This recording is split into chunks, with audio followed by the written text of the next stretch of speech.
Please क्या heading मिल रही है? नॉन प्रॉफिट ऑर्गेनाइजेशन ही की बहस कंटिन्यू है। बात क्या होने लगी है, जरा फर्स्ट पैराग्राफ मेरे साथ 1 मिनट पड़ेगा। पेन हाथ में रख लें, थोड़ा सा जरा पहले हमने थ्योरेटिकली अंडरस्टैंड करना है, फिर दोबारा बड़े बड़े क्वेश्चंस पे जाना है। अकाउंटिंग फॉर क्या? Introduction.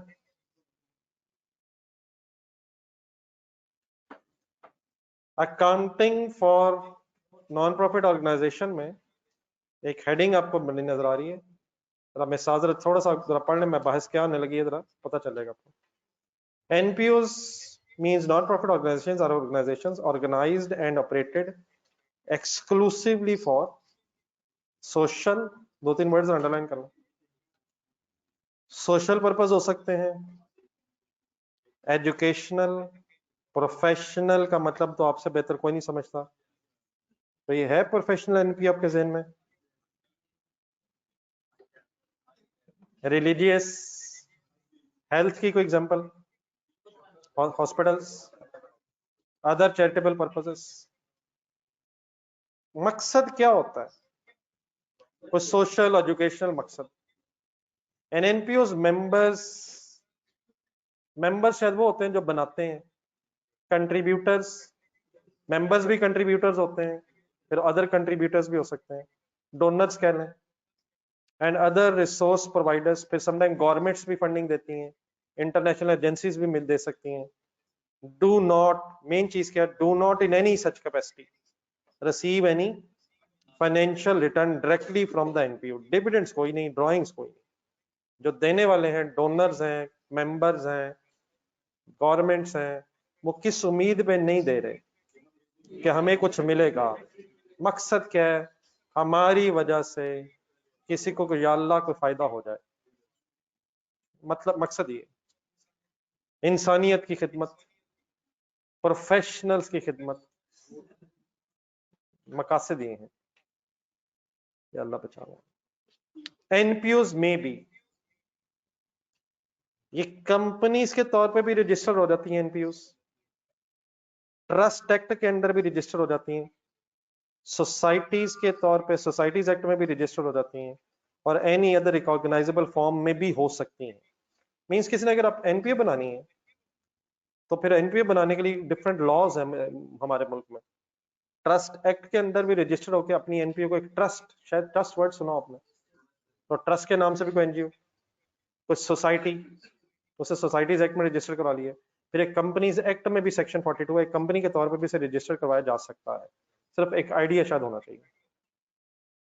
The financial objective of non-profit or of profit-oriented entity is to make profit and maximizes shareholders' wealth, while financial objective of NPO is to provide its services effectively by achieving value for money. NPO का मकसद क्या है? Services देना, लेकिन services देते हुए पैसे जाया ना किए जाएं। यकीनन पैसे जिसने लिए हैं वो वापस तो डिमांड नहीं कर रहा, लेकिन उसके पैसे ऐसे इस्तेमाल होने चाहिए कि जैसे इस्तेमाल होने चाहिए, जाया नहीं। फॉर एग्जाम्पल, कोई एजुकेशनल स्कूल बनाने का प्लान आपका किसी गांव में, तो यकीन वहां विजिट तो करना है, लेकिन मर्सिडीज में जाके विजिट करें या आम गाड़ी भी चलेगी? हेलीकॉप्टर के बारे में क्या ख्याल है? ये ना हो, ये जुल्म ना हो, ये ना हो कि स्कूल वहां ना बन सके और पेट्रोल पे सारा खर्चा हो जाए। स्कूल लगना है तो शायद कुछ और करें, यहाँ शायद असूलन मिनिमम एडमिन एक्सपेंसेस होने चाहिए। ये ना हो कि अपने पे खर्चा हो गया दोबारा, स्कूल ही लगते रह गए हैं और जिधर पैसे जाने चाहिए थे उधर गर्मी रह गई। एनपीओ अप्लाइज और इंटेंट अप्लाइड से प्रॉफिट। एनपीओ का इरादा ये होगा कि अगर कोई प्रॉफिट हो भी जाए, इफ एनी, और अदर इनकम कोई हो भी जाए, तो वो कहाँ इस्तेमाल हो? In promoting its objectives and prohibits the distribution of surplus to its members. वही दोबारा बात आ गई, प्रॉफिट हो भी जाए अगर, जिस तरह अगर आप रिकॉल करें, ये canteen profit, canteen profit sir, टक शॉप प्रॉफिट हो भी जाए तो कहाँ रहे? वो एनपीओ के मकसद के लिए इस्तेमाल हो। वो अगर इनकम में आ भी जाए तो उससे एक्सपेंडिचर्स हो, वक्ती तौर पे सरप्लस बच भी गया है तो अगले सालों में वो सरप्लस री इन्वेस्ट हो, कहाँ ना जाए, किसी मेंबर्स की तरफ वापस ना जाए। NPOs have incomes which they raise and cost which must be paid just like any other organization। और एक हॉस्पिटल मुसलसल ज़हन में रखें, इनकम्स होंगी लेकिन खर्चे भी होंगे, डॉक्टर्स की फीस है, डेप्रिसिएशन है, रिपेयर्स हैं, डोनेशंस हैं, इनकम्स भी होंगी। And although the profit is not their objective, but they have to account for their income and expenses। Profit कमाना मकसद तो नहीं है, लेकिन क्या आपको अकाउंटिंग रिकॉर्ड्स रखने चाहिए? वो क्यों? ताकि जिन्होंने पैसे दिए उनके सामने तो रखा जा सके, उन्हें कम से कम ये तो पता चले हमारे पैसे कहाँ गए, किन मकासद में इस्तेमाल हुए, क्या उधर ही लगे जिधर हमने कहे थे। NPOs are accountable for their effectiveness, economy and efficiency in utilizing its funds। किसको अकाउंटेबल है? मेंबर्स को, स्पॉन्सर्स को, डोनर्स को, जो मांग सकते हैं आके कि हमारे पैसे थे बताएं कहाँ गए। Revenues of NPOs normally arise from donations. Underline करने कुछ और वर्ड, रेवेन्यू कहाँ से आ सकते हैं? गवर्नमेंट ग्रांट्स हो सकती हैं, और फॉर एग्जांपल गवर्नमेंट देख रही है कि बड़ी अच्छी एनपीओ को चला रहा है, लोगों की बड़ी अच्छी फैसिलिटी हो रही है, फैसिलिटी लोगों को प्रोवाइड की जा रही है, तो रादर देन कि हम खुद ये काम करें, हम इन्हीं को पैसे दे देते हैं, ये इफेक्टिवली इस्तेमाल कर रहे हैं, तो नया इंफ्रास्ट्रक्चर लगाने की क्या जरूरत है। अदर कंट्रीब्यूशन, अदर लोग in the form of membership fees. अब अदर कंट्रीब्यूशंस कहाँ से आ सकती हैं? मेंबरशिप फीस आ सकती है, सेल ऑफ गुड्स हो सकती हैं, रेंडरिंग ऑफ सर्विसेज भी हो सकती हैं, और एंड में कहता है use of others of NPOs resources yielding rent, interest and dividend. Full concentration से जरा सुनिए, आखिरी बात वही है, use by other of NPO resources. NPO के पास एक्स्ट्रा पैसे पड़े थे जो उसने किसी कंपनी के शेयर्स में इन्वेस्ट कर दिए, तो पैसे किसके? एनपीओ के। अब इस्तेमाल कौन करेगा? वो कंपनी। उसके अगेंस्ट इस एनपीओ को क्या मिलेगा? डिविडेंड। किसी एनपीओ ने अपने पैसे बैंक में रखवा दिए खुदा ना खास्ता, पैसे किसके? एनपीओ के। इस्तेमाल कौन करेगा? बैंक। उसके बदले इंटरेस्ट। एनपीओ ने एक बिल्डिंग बना ली, अपने पैसे बिल्डिंग बना ली, रेंट पे दे दी, बिल्डिंग किसकी? रिसोर्स एनपीओ का। इस्तेमाल कौन करेगा? और एनपीओ को रेंटल इनकम मिलेगी। तो ये भी हो सकता है कि एनपीओ के रिसोर्सेज को इस्तेमाल कर रहा हो और उसके बदले एनपीओ को रेंट मिल रहा हो, इंटरेस्ट या डिविडेंड मिल रहा हो। These are some of the sources of revenue of NPO। Some accounting rules are relevant to NPOs as to profit oriented entities। अभी हमने जितना भी NPOs के एंगल से पढ़ा है, वो बेसिक अक्रूवल कॉन्सेप्ट शायद उसी तरह हमने अप्लाई किया है। वो कहता है some accounting rules are as relevant to NPOs as, जैसे किसी बिजनेस पे एप्लीकेबल होते हैं उस तरह एनपीओ भी एप्लीकेबल है। For example requirements relating to inventory, बच सकता है स्टॉक, ये अब चीजें हो चुकी हैं, मैक्सिमम पता चल गया अब आपको, स्टॉक बच सकता है। Non current assets depreciation charge करते हैं, and revenue recognition. However some areas might be completely irrelevant. कहाँ? एनपीओ में। पहले तो वो कहता है कुछ प्रॉफिट से मिलती जुलती भी चीजें हैं, लेकिन एनपीओ में कुछ चीजें इररिलेवेंट हैं। मसलन क्या? वाई?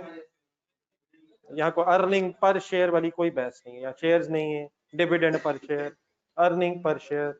अर्निंग पर शेयर बहस सिर्फ कहाँ है? जो कंपनीज प्रॉफिट कमा रही हैं। एनपीओज में ये कोई बहस नहीं है। डिफरेंट टर्मिनोलॉजीज का एक टेबल पहले भी देखा था, एक दफा दोबारा आ गया है। स्टेटमेंट ऑफ कम्प्रीहेंसिव इनकम ही का एक और नाम, नेट प्रॉफिट ही का एक और नाम, सरप्लस ही का एक और नाम, एक्सेस ऑफ इनकम और एक्सपेंडिचर भी है। एक्सेस ऑफ इनकम और एक्सपेंडिचर का मतलब नेट लॉस का नाम, डेफिसिट को कैसे बोला जा सकता है। प्रॉफिट ओरिएंटेड में जो इक्विटी और शेयर कैपिटल एंड रिजर्व्स वगैरह वर्ड आते थे, नहीं, नेट एसेट्स मैंने बताना है, आपने गलत पढ़ा। एंड में जाए फंड बैलेंस का पता है आपको, और एक्यूमुलेटेड फंड का पता है, जर्नल फंड का पता है, लेकिन मेरी बात अब गौर से सुननी है। नेट एसेट्स मेरी तरफ देखें जरा, नेट एसेट किसे कहते हैं? पेज नंबर 64 पे ज्यादा जाए। अब ये छोटी छोटी चीजें सही ज़हन में फाइनल करने का जमाना आ गया है शायद। पेज 64 पे यकीनन आप एक कैश फ्लो का सवाल देख रहे होंगे, लेकिन इसके स्टार्ट पे जरा जाइएगा, एक स्टेटमेंट ऑफ फाइनेंशियल पोजीशन बनी हुई है, second last line of the ऊपर पे रुक जाए, नेट एसेट एक वर्ड लिखा हुआ है, फार्मूला बता दें, एक दफा दोबारा पेज नंबर 9 पे जाना है, 8 पे जरा जाना है, इंटरनल और एक्सटर्नल, सॉरी 7 पे जाना है, इंटरनल एक्सटर्नल इंडिकेटर नजर आ रहे हैं, 8 ही है, 8 ही है, सॉरी यार 8 ही है, सॉरी 8 का एंड है, उसमें चौथा एक पढ़ना है आपने, वो तो इंशाल्लाह बाद में अपने रिवाइज करना, वहां भी एक नेट एसेट वर्ड कोई होना चाहिए, नेट एसेट मेरी तरफ देख के फाइनल वर्ड बोल दें। और अगर आपसे मैं कहूँगा टोटल एसेट्स में से टोटल लाइबिलिटीज माइनस करके जर्नल फंड आ जाता है, तो आपको ये बात पता है सर, तो क्या फंड बैलेंसेस को अगर मैं नेट एसेट्स बोल दूं, कभी statement of changes in equity word सुना आपने? Statement of changes in equity, net assets equal to equity, नहीं साइंस, नहीं साइंस रोज नहीं। और अगर मैं इसको कहूँ कि statement of changes in equity की जगह statement of changes in net assets, तो क्या मैं बात एक ही कर रहा हूँ? What is the meaning net assets? General fund, total asset minus total liabilities equal journal fund, business है तो इक्विटी। वापस आ जाए, कहाँ लिखा हुआ ये नेट एसेट्स? नहीं अब यहाँ आप वापस, वहां तो वापस आ गए, पेज 160 पे भी नेट एसेट्स लिखा हुआ है, जहां फंड बैलेंसेस लिखे हैं वहां नेट एसेट्स लिखा हुआ है। तो क्या नेट एसेट्स फंड बैलेंसेस के बराबर होते हैं? बाकी एक वर्ड और भी लिखा हुआ उसमें, एक्यूमुलेटेड सरप्लस, एक्यूमुलेटेड डेफिसिट भी हो सकता है, कब? अच्छा, ये सिर्फ सरप्लस और सिर्फ डेफिसिट नहीं लिखा हुआ, एक्यूमुलेटेड लिखा हुआ, मिला के क्या या मिला के क्या? Statement of changes in equity हम बनाते थे, प्लीज यार, इन क्वेश्चंस में एक statement of changes in net asset अगर आ जाए तो परेशान तो नहीं हम हो जाएंगे? किसका नाम बदल के उसने क्या रख दिया है? क्या नाम बदलने से गेम बदल गई है? Statement of changes in equity, equity के वर्ड की जगह नेट एसेट वर्ड आ गया है। Equity is equal to total assets minus total liabilities, and total assets minus total liabilities जो अमाउंट आती है वो नेट एसेट कहलाती है, और वही नेट एसेट्स की अमाउंट इक्विटी के बराबर होती है अगर स्टेटमेंट ऑफ फाइनेंशियल पोजीशन बन रही है कंपनी की, प्रॉफिट ऑर्गेनाइजेशन की, और अगर कोई नॉन प्रॉफिट ऑर्गेनाइजेशन की है तो वर्ड इक्विटी की जगह फंड हो गया है, जर्नल लग गया है, एक्यूमुलेटेड लग गया है, फंड लग गया है। आई होप कि मैंने कोई नई बात आपके सामने पुरानी कर दी है। क्या नेट एसेट किसे कहते हैं? और जो अमाउंट आती है वो किसके बराबर होती है? और अगर नॉन प्रॉफिट ऑर्गेनाइजेशन है तो फंड के बराबर होती है, जर्नल फंड के बराबर होती है। अब आए जो हम कहां पहुंचे हुए हैं और क्या करने लगे हैं। सो फार we have discussed and applied accounting concepts that are अल्हम्दुलिल्लाह रब्बिल आलमीन। नहीं, आप सब लोगों के, मैंने कॉस्ट वालों को तो बताया था, जैसे ही लाइट जाती है आप सब लोगों के ज़हन में एक डाउट आता है कि कहीं खुदा ना खासा हमारा टाइम वेस्ट तो नहीं होगा। तो कलेक्टिवली अल्हम्दुलिल्लाह सबके ब्याह पे मैंने अल्हम्दुलिल्लाह कहा है कि इंशाल्लाह ऐसे नहीं होगा।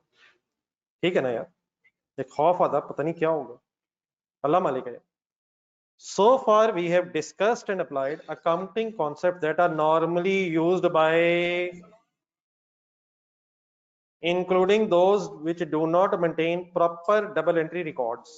जो क्वेश्चंस अभी तक हमने किए हैं, अगर हम उनको गौर से सोचें कि क्या किया हमने, हमें कोई डाटा दिया होता था, फुल कंसंट्रेट, रैंडमली क्वेश्चन में कोई डाटा दिया होता था, कुछ ओपनिंग बैलेंसेस, कुछ क्लोजिंग बैलेंसेस, कुछ ट्रांजैक्शंस, हम उन्हें गौर से देख के लेजर्स बनाते थे, जो गिवन होता था वो लिख लेते थे, ट्रांजैक्शंस लिखते थे, और जो नहीं होता था वो फाइंड आउट कर लेते थे, और फाइनेंशियल स्टेटमेंट्स बना लेते थे इनकम एंड एक्सपेंडिचर अकाउंट के नाम से और स्टेटमेंट ऑफ फाइनेंशियल पोजीशन।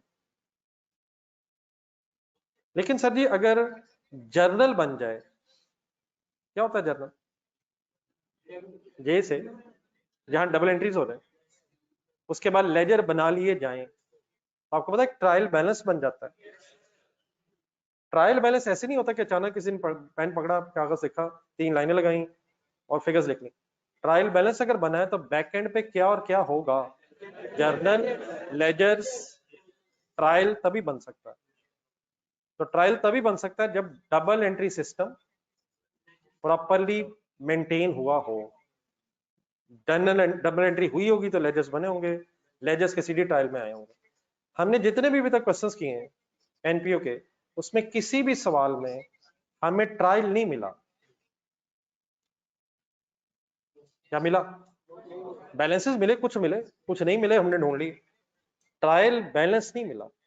तभी तक जो हमने क्वेश्चंस किए वो स्मॉल एनपीओस थी जहां double entry system properly maintained नहीं था। अब हम किधर जा रहे हैं? अब भी हम एनपीओस की तरफ जा रहे हैं, लेकिन अब उन एनपीओस की तरफ जा रहे हैं जिनका साइज, वॉल्यूम ऑफ बिजनेस ज्यादा हो जाता है और फिर वो डबल एंट्री सिस्टम अडॉप्ट करके accounting standards for non profit organisation को फॉलो करती हैं। किधर से किधर जा रहे हैं? क्या एनपीओस में ही हम हैं? असल में कुछ एनपीओस का सेटअप इतना बड़ा बड़ा है कि आपको शायद एक्सपीरियंस ना हो, लेकिन शायद कुछ वर्ड आपने सुने हो। एक दो मैं बताता हूँ, शायद बाकी कुछ मेरी आप हेल्प कर सकें। एक अल खिदमत फाउंडेशन है, उसकी बिल्डिंग से कभी अगर देखें आप तो आपको महसूस होगा जैसे पता नहीं 5 स्टार होटल के अंदर आ गए। कभी अगर जब देखेंगे इंशाल्लाह बड़े होंगे, ऑडिट उनके भी ऑडिट होते हैं। अल खिदमत, खिदमत के स्पेलिंग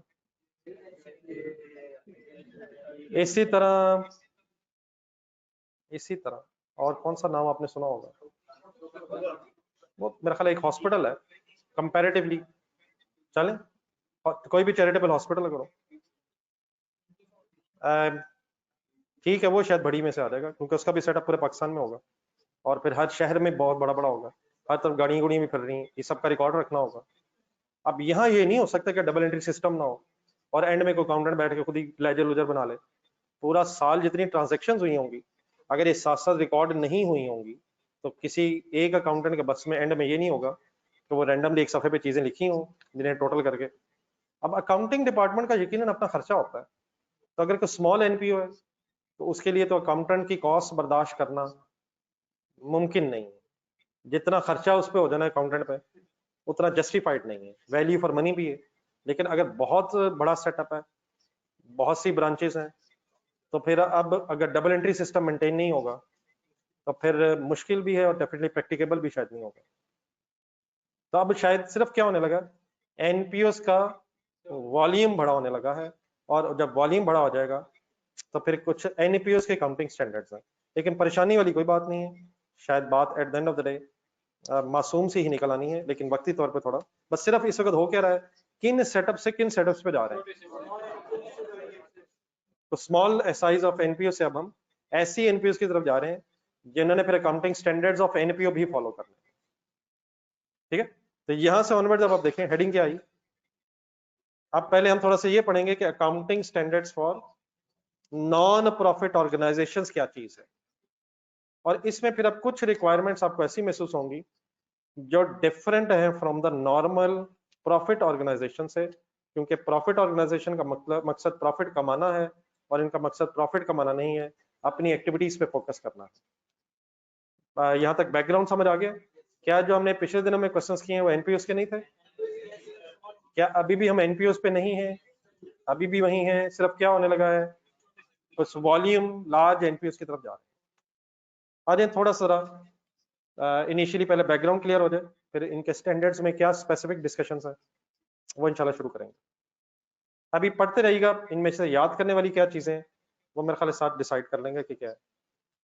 अकाउंटिंग स्टैंडर्ड्स कौन से पढ़ने लगे हैं सर हम? और उसकी एक एब्रिविएशन बनी हुई है ASNPO। AS स्टैंड्स फॉर, बिस्मिल्लाह पढ़ें sir. Institute of chartered accountant Pakistan means ICAP issued ASNPO and as per SECP directives ASNPO is applicable to associations not for profit registered under start में जाए जरा। एनपीओ बनाने के 3-4 तरीके थे। ट्रस्ट रजिस्टर करवा लें, सोसाइटी बनवा लें, किसी और तरीके से रजिस्टर करवा लें, लेकिन एक चौथा नंबर 1 क्या था, कंपनी बनवा लें। तो ऐसी एनपीओ जिन्होंने आपको अपने आप को कंपनीज एक्ट के अंडर रजिस्टर किया है, उन्होंने आई कैप के issued accounting standard for non profit organisation को फॉलो करना है as per the directives of SECP। Standards ICAP की तरफ से हैं, लेकिन फॉलो इसलिए करने हैं क्योंकि SECP ने कहा। असल में SECP गवर्न करता है, SECP गवर्नमेंट की एक ऑर्गेनाइजेशन है जो कंपनीज को गवर्न करती है। तो आई कैप कोई लीगल बॉडी नहीं है, आई कैप के पास कानून बनाने का इख्तियार नहीं है। स्टैंडर्ड आई कैप ने अगर बना दिए हैं तो जब तक कानून के मुताबिक नहीं कहा जाएगा ये स्टैंडर्ड्स एप्लीकेबल नहीं होंगे। तो आई कैप ने स्टैंडर्ड्स बनाए, किसने फिर डायरेक्शंस दी, और क्या डायरेक्शंस दी कि सारी एनपीओज नहीं, किन एनपीओज ने, नहीं बड़ी वाली अब रहने दें, जो रजिस्टर्ड हैं कंपनीज एक्ट में एनपीओज, वो चाहे इतनी सी हैं, अब डेफिनेटली रजिस्टर्ड कौन सी होंगी वो यकीनन एक मतलब गली मोहल्ले में किसी ने कोई अच्छा काम शुरू किया, कंपनी पहुंच गया, यकीनन मतलब वो सेटअप जो बना रहा होगा। लेकिन अगर कोई रजिस्टर होगी एनपीओ कंपनीज एक्ट में, तो according to the SECP's directives, अब उसने वो स्टैंडर्ड्स फॉलो करने हैं जो आई कैप ने ASNPO के नाम से बनाए। डन है सर? थोड़ी सी बात और पूरी हो जाए। ASNPO is applicable to NPOs registered under company law, that it is compulsory for such NPOs to comply with the requirements of ASNPO in addition to the requirements of the applicable। मतलब इसका ये है कि उसने ये जो register होंगी companies act के अंदर, इन्होंने अकाउंटिंग स्टैंडर्ड्स जो प्रॉफिट ऑर्गेनाइजेशंस पे एप्लीकेबल है वो तो फॉलो करने ही थे, लेकिन उसके साथ साथ कौन सा भी फॉलो करना है, accounting standards for non profit organisation जो है वो भी फॉलो करने हैं। ये पढ़ेंगे जरा दोबारा। ASNPO इज एप्लीकेबल टू कौन सी एनपीओ, उनके लिए कंपलसरी है। किसके साथ साथ कंपलसरी है? IFRS के साथ साथ। IFRS क्या है? IFRS का पता, कोई स्टैंडर्ड पढ़ा आपने IFRS के नाम से? ये स्टैंडर्ड जो आपने पढ़ा IAS 20, 23, ये इंटरनेशनल फाइनेंशियल रिपोर्टिंग स्टैंडर्ड है। तो इनको तो जेहन में रखना ही रखना था, लेकिन किसको भी जेहन में रखना है, किसने? ASNPO को भी जेहन में रखना है, उन एनपीओज ने जो कंपनीज एक्ट के अंदर रजिस्टर हो गई हैं। In case any requirement of ASNPO is are inconsistent, the requirements of, ये छोटी सी दो चीजें भी आएंगी, इनको आपको जरा कॉन्सेप्चुअली क्लियर रखना है। वैसे तो शायद बड़ा रेयर चांस है कि IFRS में और ASNPO में कोई इख्तलाफ हो, वो स्टैंडर्ड भी आई कैप के हैं, वो भी आई कैप के हैं, लेकिन प्रिंसिपली स्पीकिंग अगर ASNPO में कोई रिक्वायरमेंट ऐसी हुई जो इनकंसिस्टेंट है IFRS से, तो IFRS को फॉलो किया जाएगा। बात को समझ आई मेरी? इन केस एनी किसकी रिक्वायरमेंट इनकंसिस्टेंट का मतलब ASNPO में कुछ और लिखा हुआ है, IFRS में कुछ और लिखा हुआ है, तो इस इख्तलाफ को कैसे खत्म किया जाएगा? जो IFRS में लिखा हुआ है वो प्रिवेल का मतलब वो हावी हो जाएगा उस पे जो ASNPO पे लिखा हुआ है। तो ये थ्योरेटिकली थोड़ा सा आइडिया होना चाहिए। क्या रजिस्टर्ड एनपीओज ने जो कंपनीज एक्ट के अंदर रजिस्टर्ड हुई हैं, उन्होंने दोनों को फॉलो करना है? दोनों को फॉलो करना है, और अगर दोनों में कोई इनकंसिस्टेंसी आ गई, NPOs other than companies are also recommended, other than companies जो एनपीओज हैं उन्हें भी रिकमेंडेड है कि वो क्या करें, ASNPO के मुताबिक फाइनेंशियल स्टेटमेंट्स बनाएं। लेकिन रिकमेंडेड का मतलब कंपल्सरी नहीं है, वो चाहे तो बना लें, दिल ना माने तो ना बनाएं। किसके मुताबिक? नेक्स्ट पेज पे जाने से पहले 169 पेज पे बताएं आपने मेन क्या क्या पढ़ा है।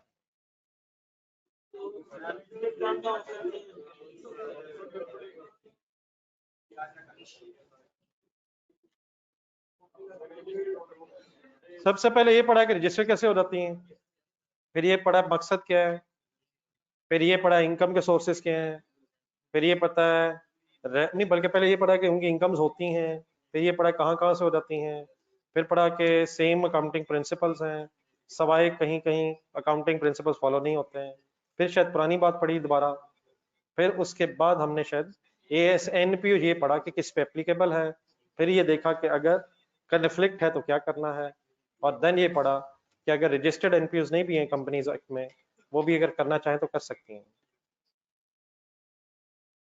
ये बिल्कुल सही है बेटा, कंपल्सरी उनके लिए है लेकिन रिकमेंडेशन सबके लिए है। ठीक है प्लीज, मतलब ये जिसका जो फॉलो करना चाहिए उसको रोका नहीं जा रहा। जी नेक्स्ट पेज पे आ गए। एक रिसीट एंड पेमेंट अकाउंट का मतलब इनकम एंड एक्सपेंडिचर अकाउंट बना हुआ है। और यार मान लो, अब तो मान लो, खुदा का नाम लो यार, कोई मान तो नहीं दिया किसी ने यार। Receipt and payment account means cash and bank account बना हुआ है, ब्रॉट डाउन शुरू हुआ है। क्या मैं कह सकता हूँ सारी रिसीट्स हैं। इनमें एक जरा ढूंढे, बीक्वेस्ट लिखा हुआ है, ये आया था बट शायद नहीं आया था शायद। बीक्वेस्ट कहते हैं लेगेसी को, और लेगेसी आया था, लेगेसी आई थी विरासत, इनहेरिटेंस, मिली है किसी से या देनी है किसी को। क्या ये सारी रिसीट्स ही होंगी डेबिट साइड पे, और क्रेडिट साइड पे कैरी डाउन हैंड में पेमेंट्स होनी चाहिए। फाइनेंशियल स्टेटमेंट्स है, financial statements of NPO shall normally include concentrate statement of financial position हो सकती है, नहीं हो सकती है sir. Statement of income and expenditure किसकी जगह, स्टेटमेंट ऑफ चेंजेस इन किसकी जगह, कैश फ्लो भी होती है लेकिन अल्हम्दुलिल्लाह आपका सिलेबस में नहीं। किसकी कैश फ्लो, NPO की कैश फ्लो बनाना आपके सिलेबस का पार्ट नहीं है। नोट्स ऑफ फाइनेंशियल स्टेटमेंट्स भी हो सकते हैं। नोट्स का भी वर्ड सुना आपने, कौन कौन से नोट सुने हैं? शुक्र अल्हम्दुलिल्लाह, कोई 10 का नोट 50 का नोट इधर नहीं गया। शुक्र अल्हम्दुलिल्लाह भाई ने सही कहा। IS16 में नोट्स, IS40 में notes, notes notes notes notes notes वापस आ जाते हैं नोट्स। तो यहाँ भी नोट्स, लेकिन बार बार बहुत ज्यादा डिटेल में नोट्स नहीं है। जब पहली 3 स्टेटमेंट्स हैं, बल्कि अगर मैं कहूँ कि पहली 2 स्टेटमेंट्स आप बार बार मेरे साथ बनाते रहे हैं, प्लीज यार मान लें यार, प्लीज यार। वैसे ही आज सर कुछ स्पेसिफिक अब टर्म्स आनी है, जिन टर्म्स को बस हमने शायद अंडरस्टैंड करके आगे चलते चले जाना है।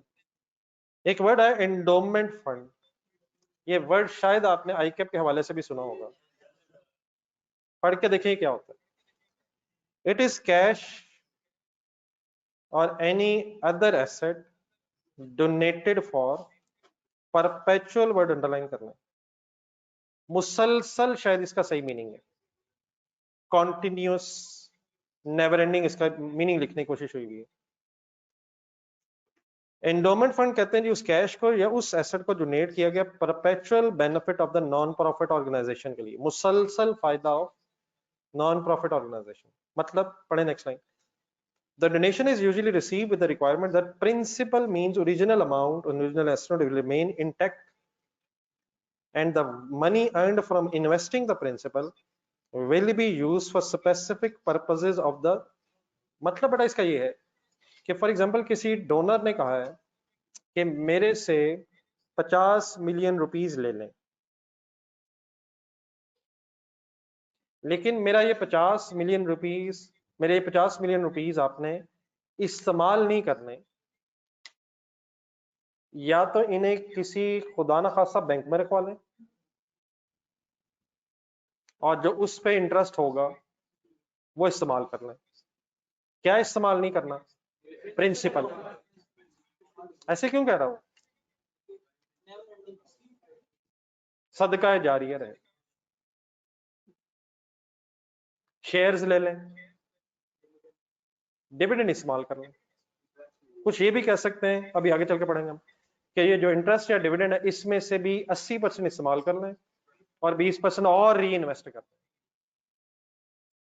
और सदका जारी, या 50 मिलियन ले लें फुल कंसंट्रेशन, जरा बिल्डिंग बना लें, किधर गया 50? बिल्डिंग में। इस बिल्डिंग को लेकिन खुद इस्तेमाल ना करें, रेंट पे दे दें और रेंट इस्तेमाल करते रहें, क्या ना छेड़ें, प्रिंसिपल इंटैक्ट रहे, और जो उस पे इनकम है अगर सिर्फ वही इस्तेमाल करने की इजाजत है तो ये फंड कहलाता है एंडोमेंट फंड। मकसद इस स्टोरी का क्या है कि मुसलसल फायदा मिलता जाए। अदरवाइज फॉर एग्जांपल 50 मिलियन मिला, किसने कोई रिस्ट्रिक्शन नहीं लगाई, आप अपने एडमिनिस्ट्रेटिव पर्पसेस का यूज करते रह गए, हो गए एंड में साल में पता चल गए क्या पैसा खत्म हो गया। एंडोमेंट फंड की कैरेक्टरिस्टिक क्या है, पढ़े जी अपनों ने, मेरे ख्याल सेकंड लाइन में मेन डेफिनेशन है, donation is usually received with the requirement that principal remains intact and the money earned from investing the principal.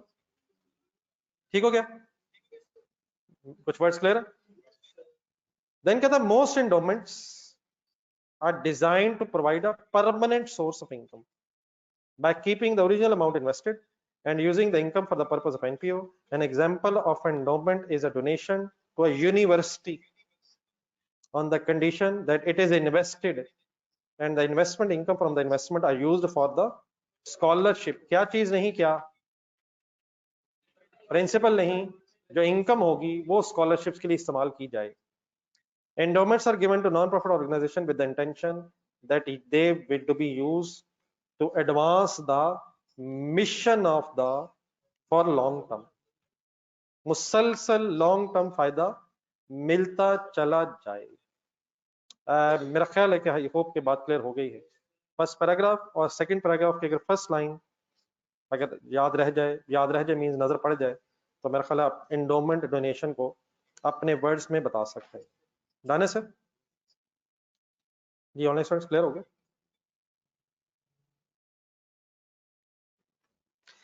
Next heading आगे बढ़ा, रिस्ट्रिक्शंस। रिस्ट्रिक्शंस आर स्टिपुलेशंस का मतलब terms, stipulations that specify how the resources must be used. Stipulation का क्या translation हो सकती है अच्छी? Terms and conditions.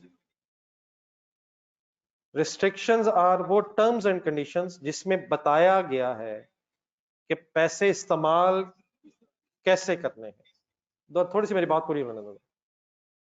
Restrictions external भी हो सकती हैं और इंटरनल भी हो सकती हैं। जस्ट थोड़ा सा मैं जरा कंप्लीट करूं फिर अभी ये बात के सामने खुल के आ जाएगी। रिस्ट्रिक्शंस आर इंपोज फ्रॉम, अगर एक्सटर्नल है तो वो कहां से इंपोज हुई होगी? जिसने पैसे दिए ऑर्गेनाइजेशन से बाहर। डोनर ने कहा मेरे ये जो पैसे हैं ये पैसे आप इस्तेमाल करें, एंडोमेंट नहीं, लेकिन मेरे ये पैसे सिर्फ आपने नीडी पर्संस की मेडिसिन के लिए इस्तेमाल करने हैं और कहीं यूज ना हो, तो ये क्या कहलाएगी? डोनेशन एक्सटर्नली रिस्ट्रिक्टेड डोनेशन कहलाएगी। जिसने पैसे दिए हैं उसने पर्पस बता दिया है। किसी ने कहा है मेरे पैसे सिर्फ फूड पैकेट्स नीडी पर्संस में डिस्ट्रीब्यूट करने के लिए इस्तेमाल होने चाहिए, तो अब इसका मतलब हम कहीं और इस्तेमाल नहीं कर सकते। तो अगर जिसने दिए हैं, ऑर्गेनाइजेशन से बाहर से जिसने दिए हैं, उसने कोई स्पेसिफिकली यूज पे रिस्ट्रिक्शन लगा दी है तो ऐसी चीज कहलाती है एक्सटर्नली रिस्ट्रिक्टेड डोनेशन या एक्सटर्नली रिस्ट्रिक्टेड कंट्रीब्यूशन। डन है सर? लेकिन internal restrictions are imposed in a formal manner by the organisation itself, usually by the resolution of the board of trustees. Internal बेटा ये है कि किसी ने 50 मिलियन दिया है और उसने नहीं बताया है कि ये कहाँ इस्तेमाल होना है, लेकिन जो एनपीओ चला रहे हैं उनको बोर्ड ऑफ डायरेक्टर अब नहीं कहा गया, अगर आपने गौर से देखा हो वर्ड बदला है, बोर्ड ऑफ ट्रस्टी। जो ऑर्गेनाइजेशन चला रहे हैं उन्होंने खुद फैसला किया है कि ये जो 50 मिलियन हमें मिला है ये हम सिर्फ स्कॉलरशिप ऑफ स्टूडेंट्स के लिए फॉर एग्जांपल यूज करेंगे। तो what is this? It is not externally restricted, it is internally restricted. However when we talk about, बल्कि नेक्स्ट पैराग्राफ अभी जो है ऐसे अभी आपको कंफ्यूज करेगा, थोड़ा सा बड़े होने के लिए से की जरूरत है। एक क्वेश्चन मार्क लगा दें आखिरी पैराग्राफ पर, आखिरी पैराग्राफ अभी रहने दे पढ़ने को। सिर्फ यहां तक मुझे ये बता दें एक्सटर्नली रिस्ट्रिक्टेड क्या है और इंटरनली रिस्ट्रिक्टेड क्या है।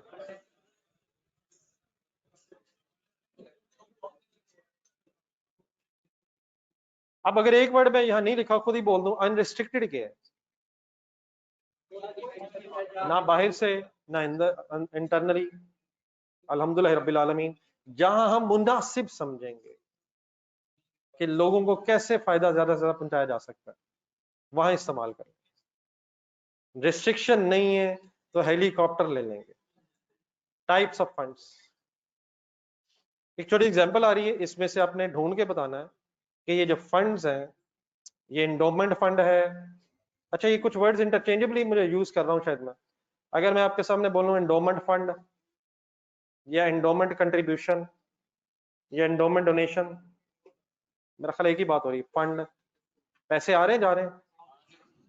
रिस्ट्रिक्टेड फंड, रिस्ट्रिक्टेड कंट्रीब्यूशन, नहीं मतलब फंड कंट्रीब्यूशन इंटरचेंजेबली वर्ड शायद इस्तेमाल हो रहे हैं जी। First example page 171, complete silence. Consider the following independent situations. A professional body of accountants set up a fund for financial support of deserving students. इसको तो एक्सप्लेन करते हुए बुरा लग रहा है। For this purpose 100 million have been allocated that will be invested and 80% of the investment income shall be used for specific sport,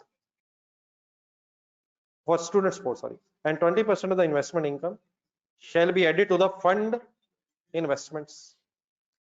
The fund investment shall not be available for use by the NPO for its operations, and NPO shall preserve the, कौन सा fund निकला है sir ये? Endowment fund है, जिसमें क्या constant रहना है, उसका नाम क्या है? लेकिन इसके पीछे जो 80 और 20% आई है, समझ आई है कि फर्दर रिस्ट्रिक्शन है शायद कि उसमें से 80% इस्तेमाल करें, 20% दोबारा री इन्वेस्ट करें, इसकी परसेंटेजेस डिफरेंट भी हो सकती हैं, ये 100% भी हो सकता है। नहीं, ऐसा एक्सटर्नली रिस्ट्रिक्टेड फंड जिसमें प्रिंसिपल इंटैक्ट रहना है, उसका खास नाम एंडोमेंट। अब ये भी एक्सटर्नली रिस्ट्रिक्टेड है, लेकिन जिसमें प्रिंसिपल इंटैक्ट रहता है, उसका फिर नाम एंडोमेंट फंड अलहदा रख दिया गया है, अलहदा पड़ गया है, कह लें आप जी। ठीक है जी, एंडोमेंट फंड। सेकंड जी, हेल्थ केयर एनपीयू का मतलब, हाँ जी ठीक है, हॉस्पिटल है, बिल्कुल ठीक है। Had raised money through social marketing drive, ये हुई ना बात, इन विच ओवरसीज कंट्रीब्यूटर्स, कंट्रीब्यूटर भी बाहर से, डिपॉजिटेड क्या, कहां, save a live fund account. Contribution shall be used for the NPO's routine operations which focus on providing life-saving drugs to the patients who cannot afford the cost. जी sir. restricted unrestricted है, unrestricted है, routine expenses ढूंढना था, routine operations, और routine operations हैं कौन से हमारे? हेल्थ केयर एनपीओ है। हेल्थ केयर एनपीओ बेचारी क्या करेगी? लाइफ सेव लाइफ फंड नाम रखा हुआ है। ड्रग्स वर्ड शायद मुनासिब नहीं, मेडिसिन अच्छा वर्ड, ड्रग्स मेडिसिन के लिए वर्ड होता है शायद। ठीक है प्लीज, कोई पर्पस स्पेसिफाइड है? पर्पस स्पेसिफाइड है सर, जनरल ऑपरेशंस है, अब खुद ना कुछ तो स्पेसिफाई करनी है। An education NPO has set up a fund for the development of new school in nearby rural area. The fundraising drive has been successful as many people have contributed for the cause. The fundraising clearly stated that the funds so raised shall only be used for the construction of क्या, कहाँ, school at that specific location. जी sir, एक नजर individually पढ़ना है, नीचे answers लिखे हुए हैं, एग्रीड है? पहला कौन सा निकला? दूसरा, अच्छा अनरिस्ट्रिक्टेड फंड फिर जनरल फंड भी कहलाएगा। अभी तक जनरल फंड हमें वैसे क्या पता था? जनरल फंड नहीं, अभी तक क्या, इक्विटी, अपने पैसे, equity of the non profit organisation, surplus, general fund, equity. Unrestricted funds अपने पैसे, वरना अगर रिस्ट्रिक्टेड है तो शायद उनकी प्रेजेंटेशन फिर अलग है। हजम हो जाएगा बट पढ़ ले जरा, इंडिविजुअली पढ़ना, कोई कंफ्यूजन?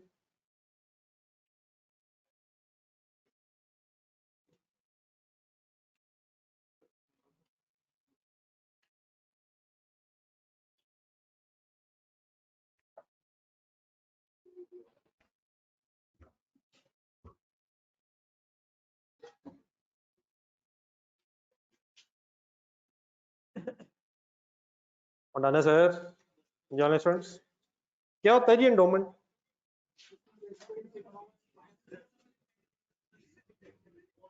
रिस्ट्रिक्टेड क्या होता है? एक्सटर्नली रिस्ट्रिक्टेड चले क्या होता है? इंटरनली रिस्ट्रिक्टेड क्या होता है? एक्सटर्नली का मतलब ऑर्गेनाइजेशन बाहर से किसने रिस्ट्रिक्शन लगाई है, और इंटरनली हमने अपने आप पे खुद लगा ली है। हमने मीन्स हमारे बोर्ड ऑफ डायरेक्टर्स ने खुद से डिसाइड कर लिया, बोर्ड ऑफ ट्रस्टीज ने, कि पैसे कहाँ इस्तेमाल होने चाहिए। चलो आगे।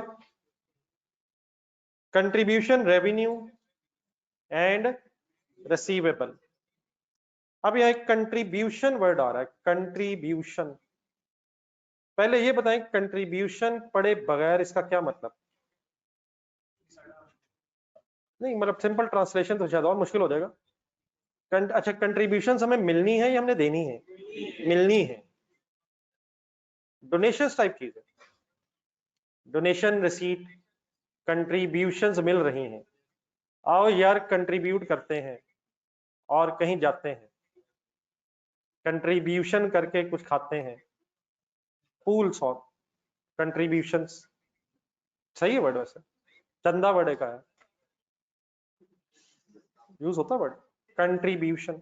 लेकिन अगर मैं कहूँ ये डोनेशन टाइप चीज है तो डोनेशन भी चाहिए, कंट्रीब्यूट किया जा रहा है। तो कंट्रीब्यूशन की डेफिनेशन बहुत अच्छी डेफिनेशन आ रही है। लाइक पहले तो एक शायद वैसी बात हो रही, contribution can come from many sources including individual corporation, government वगैरह, अदर एनपीओज। कंट्रीब्यूशन कैन बी, ये लाइन अंडरलाइन कर लें, कैश में भी हो सकती है, इन काइंड भी हो सकती है। किसी ने मेडिसिन ही दे दी है कि मेरे ब्याह पे ज्यादा तकसीम कर दीजिएगा, किसी ने फूड पैकेट्स बना के दे दिए हैं, किसी ने, ठीक है, किसी ने कपड़े पैकेट्स में बना के दे दिए हैं, कैश भी हो सकता है, and so on. Contributions include contribution receivable, ये फिर इंशाल्लाह भी डिस्कस करेंगे। सिर्फ इस पैराग्राफ में एक लाइन अंडरलाइन कर लें, इन कैश भी हो सकती है, और ऊपर वाली लाइन में कहां से भी मिल सकती है, इंडिविजुअल से भी, कंपनी से भी, गवर्नमेंट से भी, और अदर एनपीओ से भी। फॉर एग्जांपल किसी एनपीओ के पास एक्स्ट्रा पैसे बच गए और उसको नहीं लग रहा है कि मेरे इस मकसद के लिए इस वक्त यूजेबल है, उसने देखा यार ये जो बेचारी दूसरी एनपीओ है इसे फंड्स की जरूरत है, तो दूसरी एनपीओ भी दे सकती है। नॉर्मली शायद ना हो ऐसे, लेकिन दे देना चाहिए।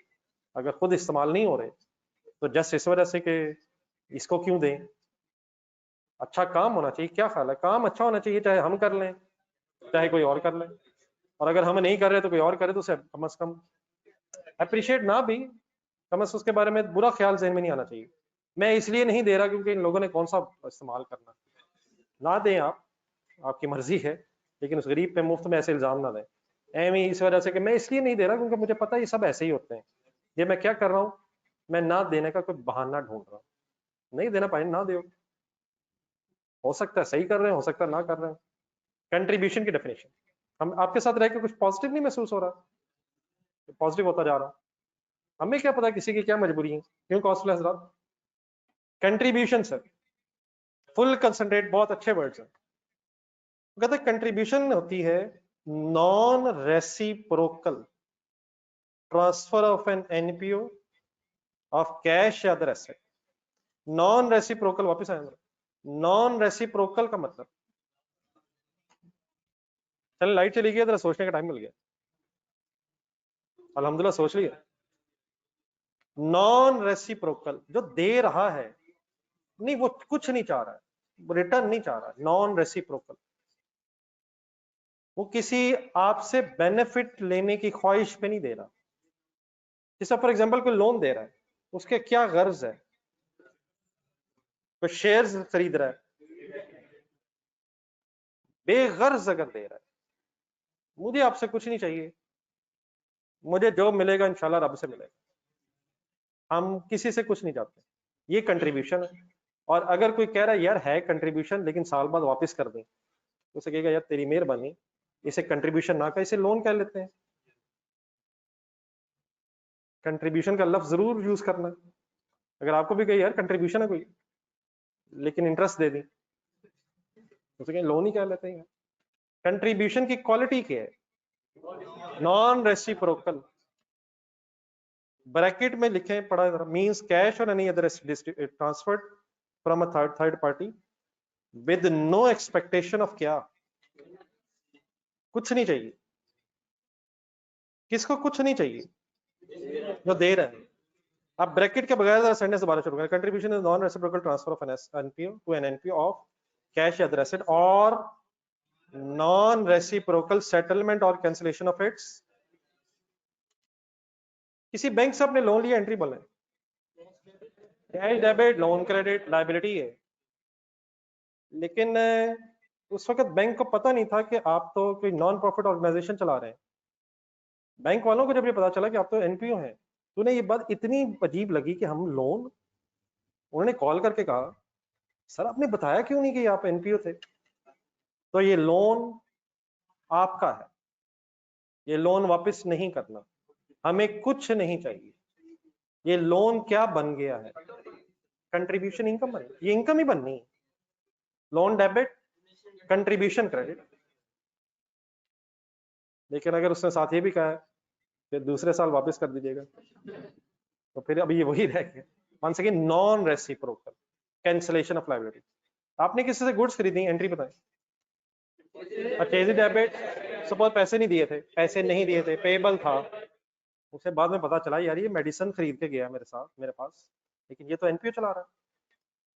उसने कॉल कर दी, सर ऐसे तो ना किया करें यार, ये हमारी तरफ से मेडिसिन नॉन रेसिप्रोकल आपकी नहीं। एंट्री बताएं। Payable debit, contribution income credit, non reciprocal. कुछ नहीं, बेगर्ज, दुनिया बेगर्ज होगी। तो कंट्रीब्यूशन क्या होती है? बेगर्ज पैसा मिला है या कुछ और मिला है, या बेगर्ज लाइबिलिटी सेटल हो गई। Done sir. Government funded provided to NPA is considered to be contribution, however, bracket पढ़ें। अब कंट्रीब्यूशन के लिए वर्ड कोई ग्रांट वगैरह भी यूज किया जा सकता है, तो समटाइम ये वर्ड्स जो इंटरचेंजेबली हो जाते हैं। अगर गवर्नमेंट से कंट्रीब्यूशन मिले तो हम शायद उसे नॉर्मली ग्रांट वर्ड यूज कर देंगे, लेकिन government contribution can also be called as government grant. ये ब्रैकेट में पढ़ना जी। What is contribution sir? Non reciprocal transfer of cash or any other asset or non reciprocal settlement of a liability. Definition ये है, brackets में just explanation है, वरना definition एक दफा दोबारा बोलने के है।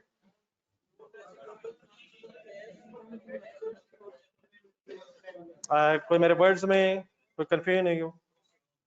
नॉन रेसिप्रोकल क्लियर हो गया? गर्ज इन्वॉल्व नहीं है, हमें कुछ नहीं चाहिए। देने वाला कह रहा है अल्लाह मालिक, नेकी कर, रब मालिक है। टाइप्स ऑफ कंट्रीब्यूशन से कुछ उसी तरह के वर्ड्स आएंगे जो पिछले पेज में फंड आए थे। वर्ड 3 टाइप्स ढूंढ के बोले के, रिस्ट्रिक्टेड कंट्रीब्यूशन, एंडोमेंट कंट्रीब्यूशन। बताएंगे रिस्ट्रिक्टेड कंट्रीब्यूशन क्या होगी? पढ़ के देखें। Restricted contribution is a contribution subjected to externally imposed stipulation that specify the purpose। बाहर से कंट्रीब्यूशन देने वाले ने पर्पस अगर बता दी है, माहिदा, अब कोई डेफिनेटली कोई लीगल डॉक्यूमेंट भी होगा यार, शायद ऐसे ही किसी पर ट्रस्ट करना भी, हर बंदा आप जैसा नहीं होता, मेरे जैसे भी लोग होते हैं, तो कोई ना कोई एग्रीमेंट भी होगा कि हम जो पैसे दे रहे हैं किधर इस्तेमाल करने हैं, तो उसमें टर्म्स एंड कंडीशंस भी लिखना कोई गलत बात नहीं है। आप चाहते होंगे कि आपको वाकई नेकी मिले, तो वो शायद आप चाहते होंगे, पूरी कोशिश करेंगे कि किसी डिजर्विंग तक प्रॉपरली जाए, मैं लिखवा लूं, कल कला अगर ये ना हो तो मैं इसे कोर्ट ले जाऊं कि मेरे पैसों को इसने वहां इस्तेमाल नहीं किया जहां मैं चाहता था। जब मैंने इसे पैसे दिए तो ये किराए के घर में रहता था और अब ये 2 कनाल के घर में पहुंच गया है। चेक करें क्या हुआ है, आपका राइट है। वैसे कहता वो आप वैसे दे देते, अल्हम्दुलिल्लाह। लेकिन अगर उसने इस मकसद के लिए लिए हैं तो झूठ तो ना बोले। झूठ पे असल मसला आपको झूठ पे 2 कनाल क्या 10 का कनाल का बना ले, झूठ क्यों बोला उसने? ऐसे नहीं यार। और सर जी ये मतलब इस माशरे में झूठ नहीं चल सकता यार। ये देखें तो सही, नौजवान आपने कभी बोला ना इरादा है, ये होती है चेंज। सेकंड ईयर नहीं कभी, मतलब ठीक है, मतलब इंसान है, कोताही हो जाती है, लेकिन अल्हम्दुलिल्लाह ना कभी जान के और ना इरादा, बस सुनते रहते हैं, अल्हम्दुलिल्लाह कोई नहीं हो रहा है। एंडोमेंट कंट्रीब्यूशन क्या होगी सर? पढ़ते जाए ना, थोड़ा थोड़ा याद करना यार। वैसे तो कोई बोल्ड वर्ड्स हुए हैं, मेरा ख्याल है उन बोल्ड वर्ड से बात बन जाएगी। Type of restricted contribution, restricted है ये, लेकिन रिसोर्सेज कंट्रीब्यूटेड बी मेंटेन्ड, ये खास रिस्ट्रिक्टेड कंट्रीब्यूशन है जिसमें प्रिंसिपल परमानेंट रहेगा। सेंटेंस पूरा पढ़ लें। An endowment contribution is a type of restricted contribution subject to externally imposed stipulation specifying that the resources contributed be maintained permanently. अगली बात मैं शायद कर चुका हूं। Although constituent assets may change from time to time. For example, cash मिला, building बना ली, क्या कैश ने शक्ल बदल ली? लेकिन अब आपका कैश उस बिल्डिंग में आ गया है। ये हो सकता है एसेट की फॉर्म बदल जाए, लेकिन वो जो एसेट है, रिसोर्सेज है, उनको वो परमानेंटली मेंटेन रहेंगे। क्या बदल सकता है? ऑल्दो एसेट्स की फॉर्म बदल सकती है। अनरिस्ट्रिक्टेड क्या जी? विच इज नाइदर, सबसे अच्छी डेफिनेशन आ रही है सर, ना क्या हो ना क्या हो। जो रिस्ट्रिक्टेड कंट्रीब्यूशन नहीं है और एंडोमेंट नहीं है, वो फिर अनरिस्ट्रिक्टेड ही होगी। अनरिस्ट्रिक्टेड क्या होती है, सॉरी रिस्ट्रिक्टेड क्या होती है? मेन वर्ड पर बोल रहे।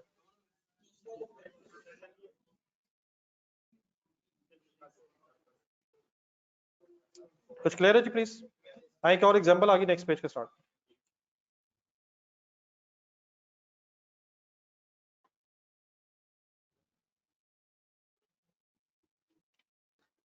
टाइप्स ऑफ कंट्रीब्यूशंस ढूंढनी है आपने।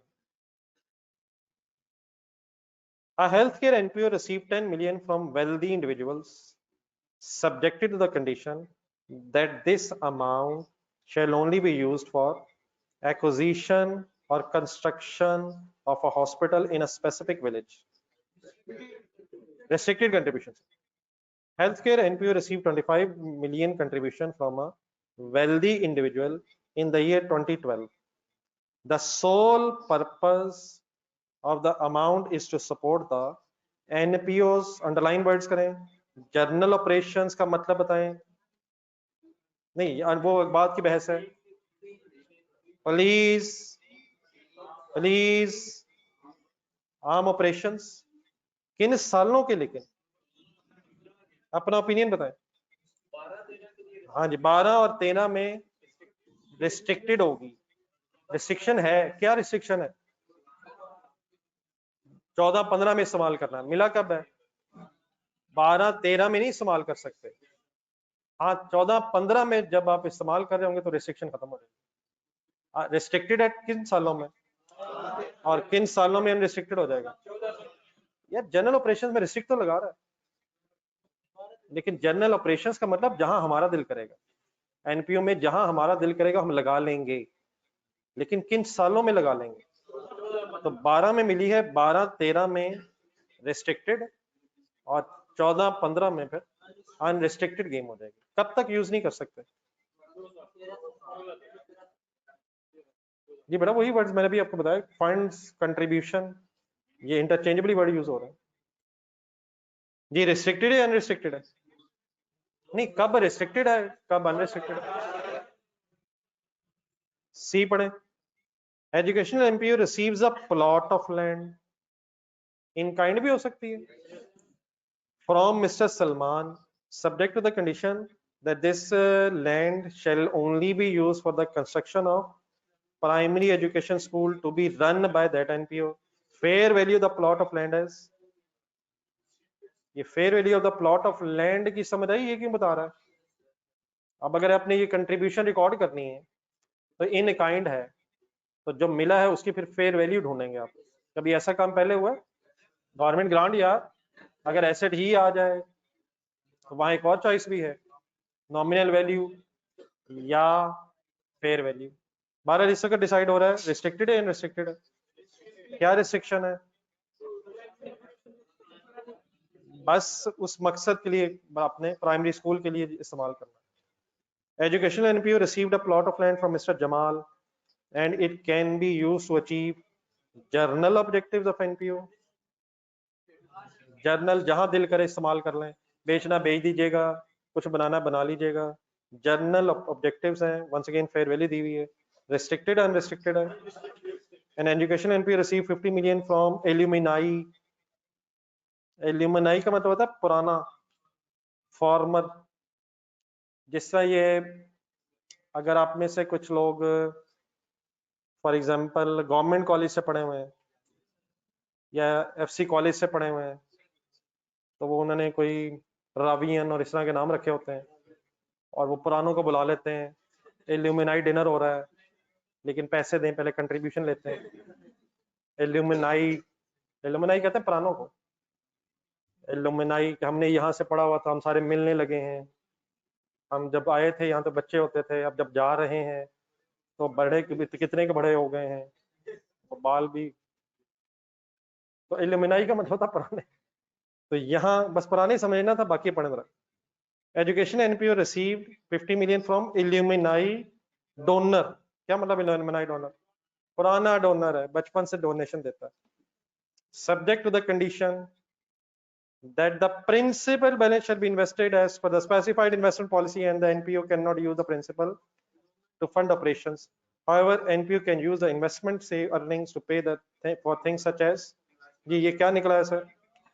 एंडोमेंट की मेन शिक क्या है? आई होप के बात सिंपल चल रही है। कोशिश मेरी मैक्सिमम है कि जल्दी से हम ऐसी जगह पहुंचे जहां से सवाल शुरू हो जाए, लेकिन थोड़ा सा उसके लिए हमें जरा सब्र करना है। देन आगे heading revenue recognition.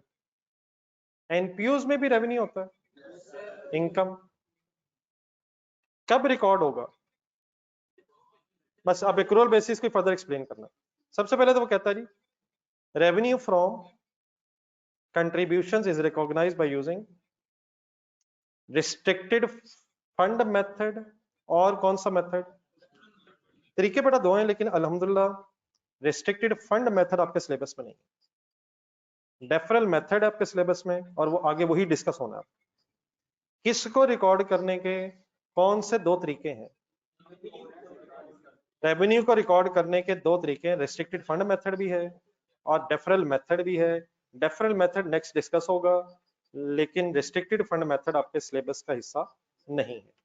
An NPO is required to select one method and apply it consistently over the period, and any change from one method to the other shall be treated as change in retrospectively या prospectively सोच के ना करें ना करें ना करें, change in policy कह रहा है, रेट्रोस्पेक्टिवली अनलेस इम्प्रैक्टिकेबल हो जाए।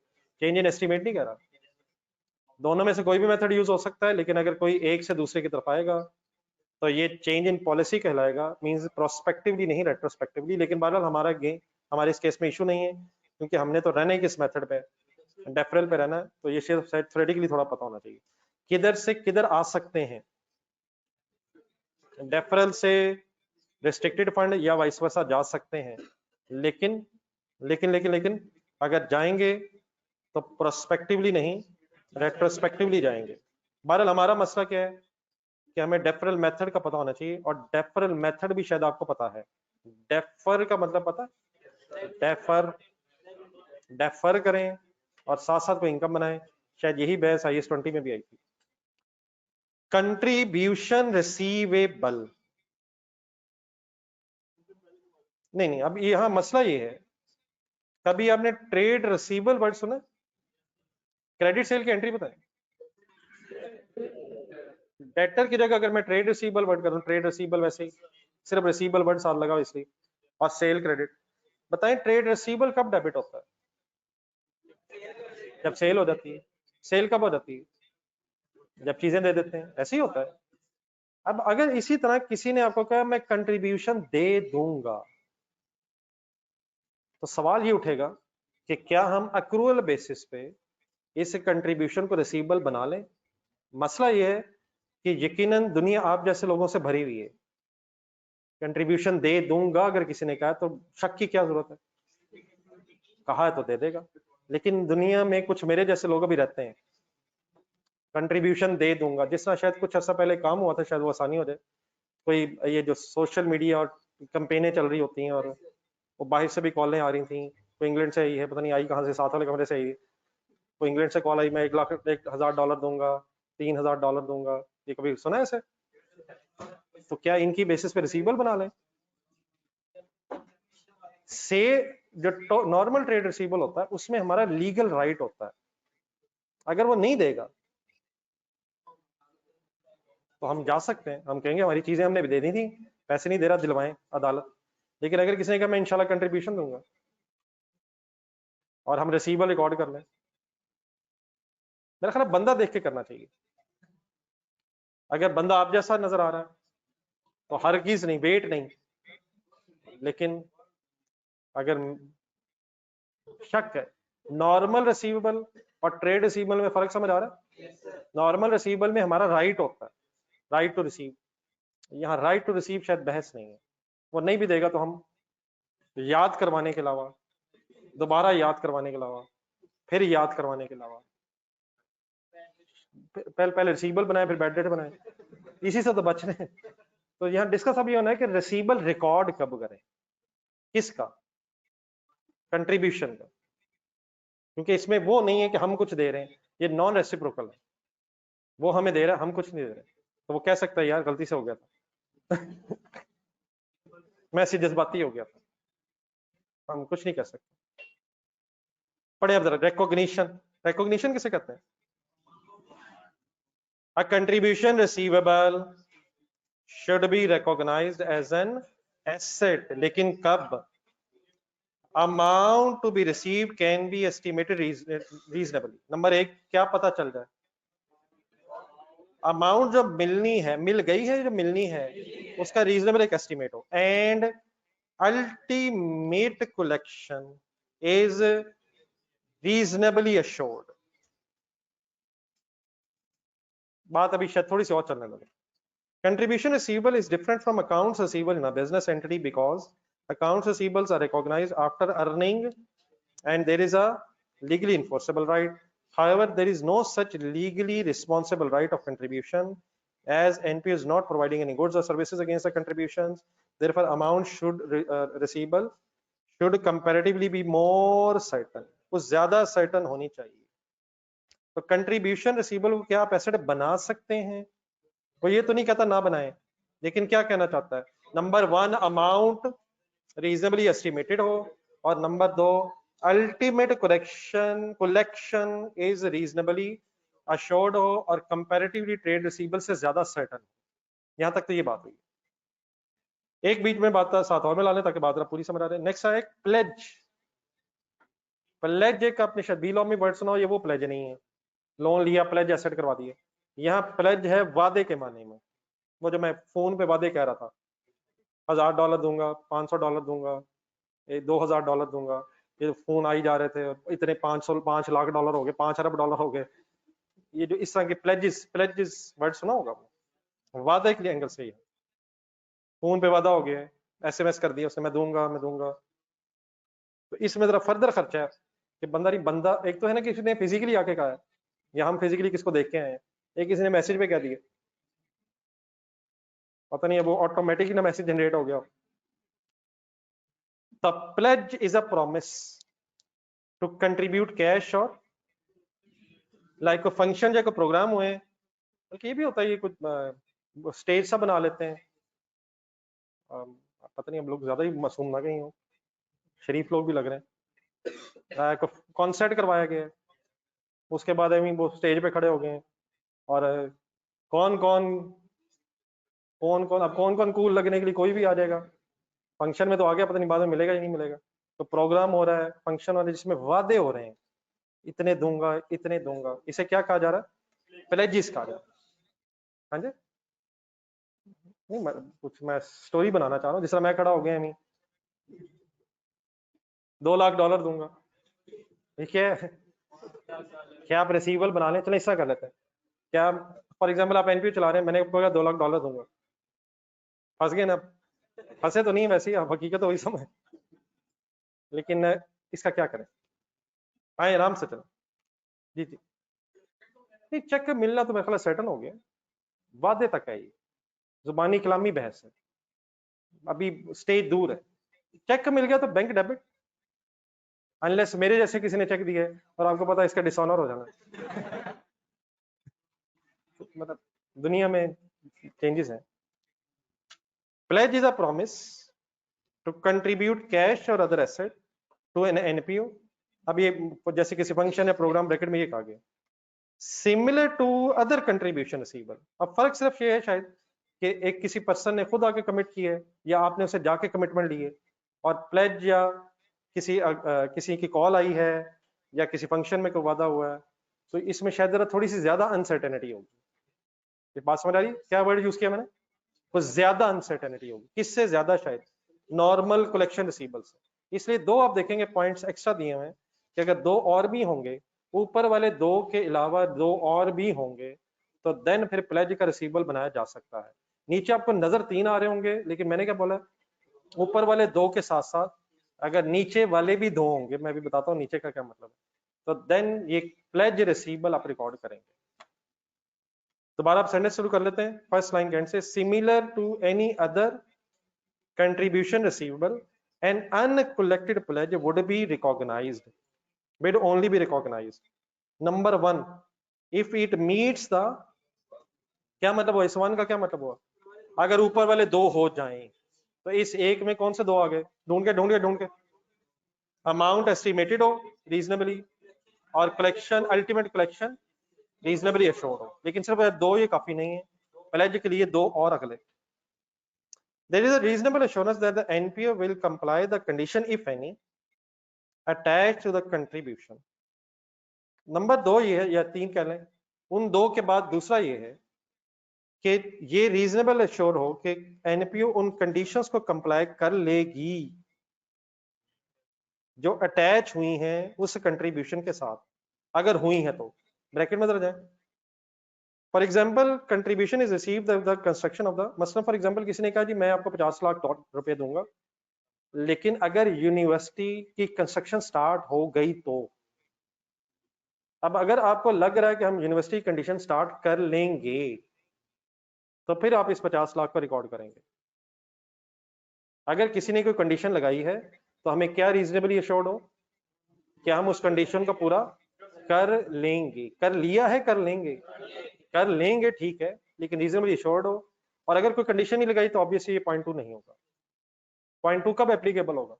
जब देने वाले ने कोई कंडीशन लगाई है और हमें क्या लग रहा है कि हम इंशाल्लाह रीजनेबली एश्योर्ड है कि ये कंडीशन मीट कर लेंगे। क्या ब्रैकेट में कंडीशन लिखी है? फॉर एग्जांपल किसी ने क्या कहा, मैं भी कंट्रीब्यूशन दूंगा लेकिन पहले क्या हो तो, एंड लिखा हुआ है। एंड का मतलब ऊपर वाले दो भी, ये भी, दूसरा भी, और तीसरा, contribution is not dependent on any contingent event, underline कर लें, आउटसाइड द एनपीओस कंट्रोल।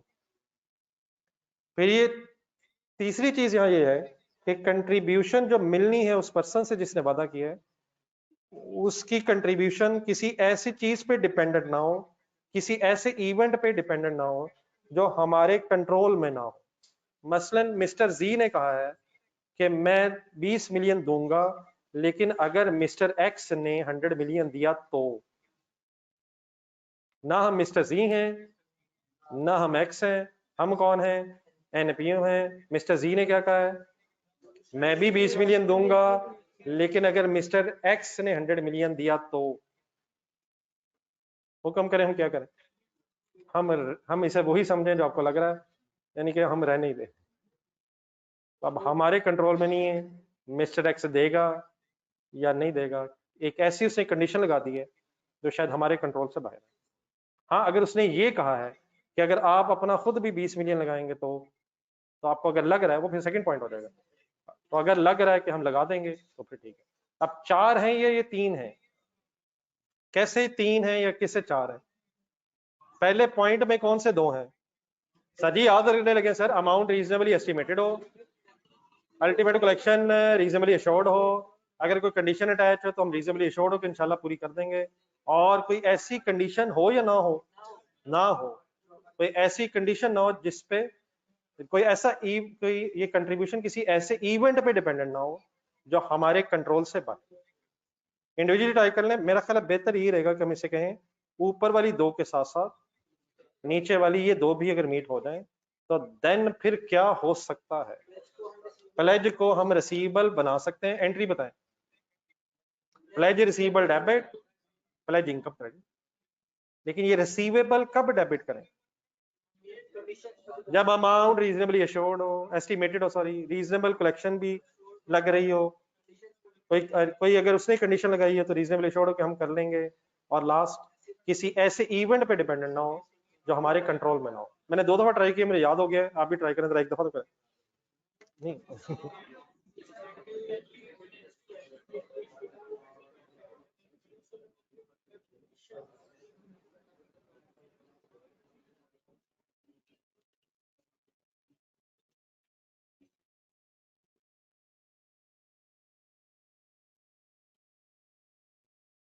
मैं पूरा क्लास का टाइम थोड़ा सा बढ़ाना भी चाहता हूँ, लेकिन अब आपके पास अदरवाइज क्लासेस में बार बार जो पूछता हूँ कि क्लासेस आपकी कब चलती हैं, कोशिश मेरी पूरी है कि Sunday should be last day, लेकिन अब आपके पास अदरवाइज टाइम, मुझे जो मैं बार बार पूछ रहा था आपकी अदरवाइज क्लासेस खत्म हो गई ही नहीं, तो अगर नहीं है तो फिर ठीक है। मैं वैसे ही आपसे दोबारा मशवरा मैंने इसलिए कि मैंने कल भी कहा था मैं दोबारा नहीं पूछूंगा, लेकिन मैंने दोबारा इसलिए पूछा क्योंकि मैं रोज सोचता हूँ कि अगर एक्स्ट्रा कोई टाइम रखा जा सके, नहीं वो तो फिर फ्राइडे को तो रख ही लेंगे, फ्राइडे वाली क्लास मेरा ख्याल है हम पहले जो घंटा के देते हैं उसकी बजाय वो कल डिसाइड कर लेंगे, लेकिन अगर नहीं पॉसिबल है ये आप लोगों के लिए, चलें दोबारा मैं फिर वापस ले ली मेरे पास, मैं मेरी ख्वाहिश इतनी बार बार है कि मैं शायद रोज पूछ के कहता हूँ मैं वापस ले रहा हूँ।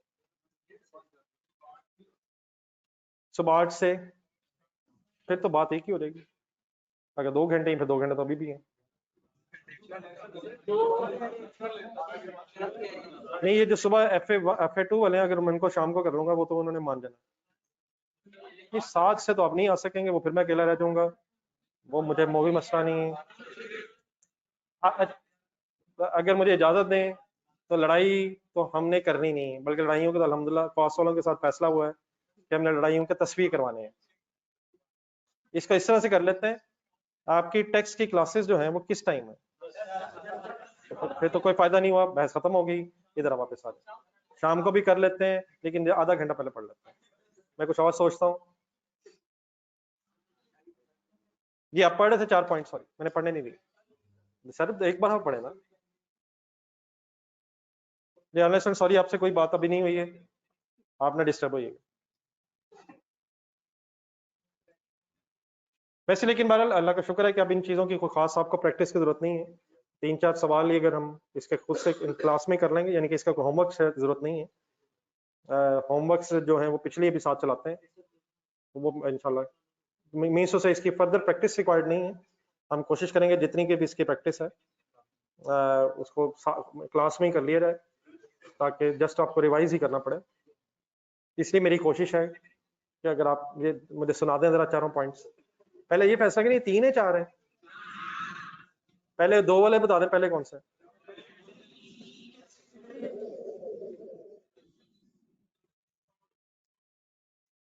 नेक्स्ट पेज पे आने सर, बीक्वेस्ट या लेगेसी किसे कहते हैं?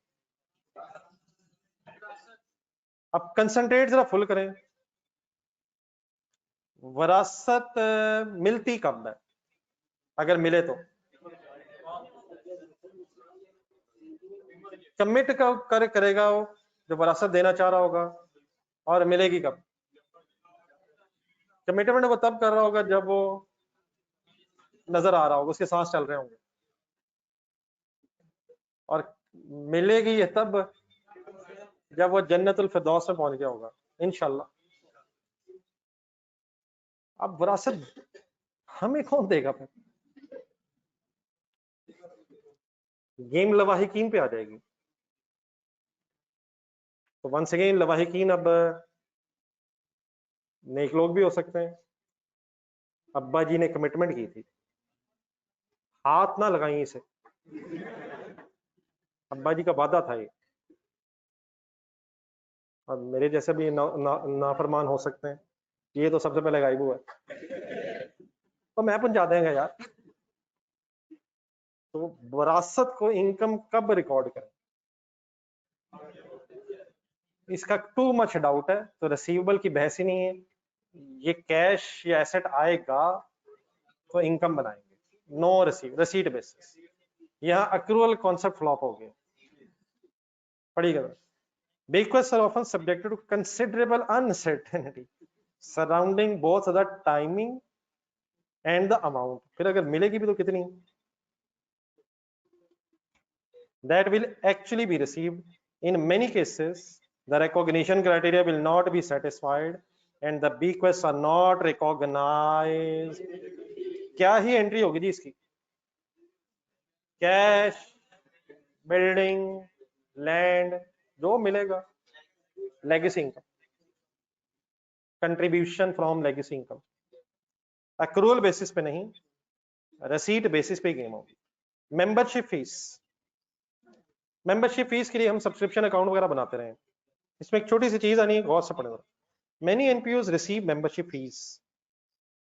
Such fees are considered fees for services when members receive services having a value commensurate, का मतलब है इनकम के तौर पर। और अगर आप पैसे दे रहे हैं और नॉन रेसिप्रोकल आप कुछ नहीं ले रहे, तो फिर कैश डेबिट कंट्रीब्यूशन इनकम। और अगर आप पैसे दे रहे हैं, कुछ सर्विसेज भी ले रहे हैं और कुछ एक्स्ट्रा भी दे रहे हैं, तो जितने तक की सर्विसेज ले रहे हैं वो फी फॉर सर्विस है, और अगर उससे कोई एक्स्ट्रा दे रहे हैं तो फी फॉर कंट्रीब्यूशन। ठीक है बेटा ऑनलाइन स्टूडेंट्स, बस 50,000 आपने दिया, you are not taking any services, बताएं क्या कंट्रीब्यूशन। 50,000 दे रहे हैं और 50,000 ही सर्विसेज हैं, सर्विसेज की अमाउंट है जो आप ले रहे हैं, तो वो सारी फी फॉर सर्विस है।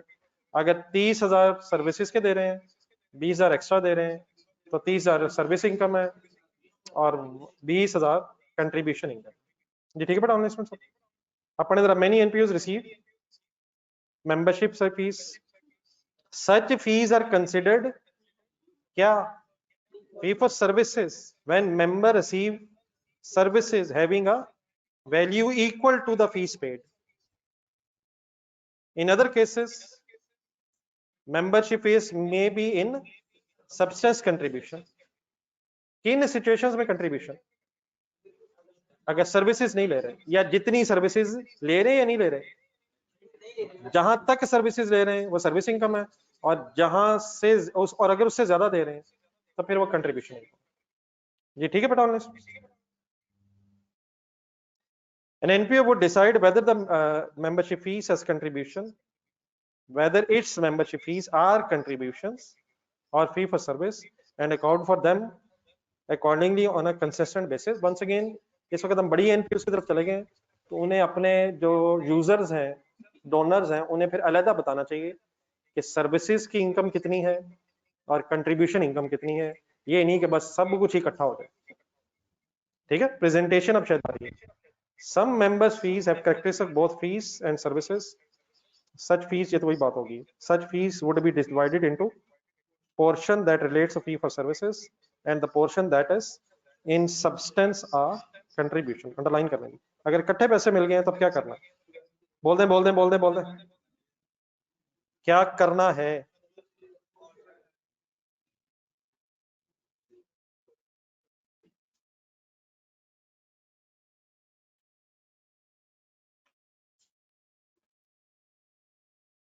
जी सर, एक छोटी सी एग्जांपल देखना जरा यहाँ। जी ऑनलाइन स्टूडेंट्स सब प्लीज क्लियर है kindly. ABC golf club is members only club का मतलब, मेंबर्स ओनली क्लब का मतलब सर कोई आउटसाइडर अलाउड नहीं है। Providing its member with sports facilities in the grounds owned and maintained by it against annual subscription fees। At 30th June 2012, club had membership subscription in areas, ये सब कुछ पुराना आना है सवाई चीज के। ये क्या होता है जी एरियर्स, नहीं वो फाइनल करें जो भी होता है, रिसीवेबल है and had receive 12 million in advance. किस दिन की ये फिगर्स हैं? During the year to 30 June 2013 the club received 650 million from its members. This amount includes, underline करना जरा, 26 मिलियन किसका? received as donation, no condition attached. इसे अलहदा रिकॉर्ड होना चाहिए एज अ डोनेशन या कंट्रीब्यूशन इनकम। और 31.2 million received for membership fees, ये अलहदा होगा, ये तो बल्कि उसी का, अच्छा ये 650 मिलियन में शामिल है दोनों चीजें, दोनों माइनस शायद होंगी, चलो अभी कर लेते हैं। At 30th June 2013 members owed 19.2 million of subscription का मीनिंग बताएं सोच के। members owed उनका पेबल, मेंबर्स का पेबल हमारा रिसीवेबल होगा। मेंबर्स ओड का मतलब, ये ओ का क्या मतलब है? O W E. अगर आप जिसने देने उसके एंगल सोचेंगे तो पेबल है, और जिसने रिसीव करने उसके एंगल से रिसीवेबल है। तो ओड, यकीनन मेंबर्स ओड का मतलब मेंबर्स ने देने हैं, हमारा लिए रिसीवेबल होगा। किन का पेबल, किसके लिए receivable? half of the members who were in arrears at the end of the previous period still not paid by 30th June 2013। हो सकता है? किस अमाउंट की बात हो रही है, ढूंढे। हाँ जी हाँ जी हाँ जी, 2013 के एंड की बात हो रही है। 48 मिलियन ढूंढे जरा। इसमें से आधे आधे ये सारे आधे still not paid by 30th जून, और इनके बारे में क्या डिसाइड हुआ है कि उनको अब राइट ऑफ कर देना है। आपने मुझे नीचे रिक्वायरमेंट पढ़े, how the revenue from above should be reported in the financial statements. एक सब्सक्रिप्शन अकाउंट बस बनवाना है, सब्सक्रिप्शन अकाउंट।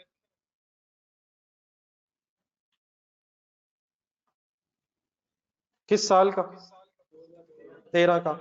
ब्रॉड डाउन लिखें, या आप भी इसी पेज पे बना लीजिए साथ छोटा सा, मुझे पहले बता दें जरा। ब्रॉड डाउन रिसीवेबल कोई है कितना? मिलियंस में लिख रहा हूं। ब्रॉड डाउन एडवांस 12, कंसिडरेट करें प्लीज। कैश बताएं सब्सक्रिप्शन अकाउंट में कितना आना है? 650 पूरा या उसमें इंक्लूड पड़े जरा? 650 माइनस 26, ये 26 भी इनकम तो है लेकिन सब्सक्रिप्शन वाली नहीं है, अब ये डोनेशन इनकम के तौर पे आना। इसके नीचे जो लिखा हुआ है 31.2 मिलियन, ये भी माइनस करूं? मेरा नहीं ख्याल, वो मेंबरशिप फीस है। 650 में से 650 में 26 और 31, 26 मिलियन और 31.2 मिलियन पहले फैसला करने शामिल है, तो 26 क्योंकि माइनस कर रहा हूं, ये अलहदा डोनेशन इनकम में आएगा। और 31.2 मिलियन को माइनस क्यों नहीं कर रहा? क्योंकि वो मेंबरशिप फीस ही है, वो इंक्लूडेड भी है और मेंबरशिप फीस ही है। 26 से ज्यादा इनकम बन जाएगी। डिफरेंस बताइएगा कितना बनता है? 624 फिर कैश हमारा आ जाएगा सब्सक्रिप्शन अकाउंट में। ये सब्सक्रिप्शन अकाउंट में कैश मैंने सही जगह लिखा? सही जगह लिखा सर, नजर ही नहीं आ रहा। वैसे आप बताएं किस जगह लिखना चाहिए, डेबिट साइड पे या क्रेडिट साइड पे? डेबिट साइड या क्रेडिट साइड? डेबिट साइड या क्रेडिट साइड?